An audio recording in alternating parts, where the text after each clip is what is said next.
How to use ChatGPT to do your homework. Now, if you want to use ChatGPT to do your homework, first of all, it depends on what your homework is about.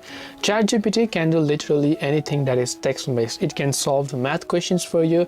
It can give you your biological, physics, chemistry answers. It can solve your theories. It can solve question and answers based on the academics and based on your particular degree. So depending on whatever your homework is about, so let's say my homework was to, maybe my assignment was to summarize a certain article given by my college or my other university. You can simply go ahead and copy the article and ask ChatGPT to summarize it for you, just like this. If it's a certain math question, you can also go ahead and ask it a certain math question, and it will be able to give you answers based on the questions and provide you proper solutions.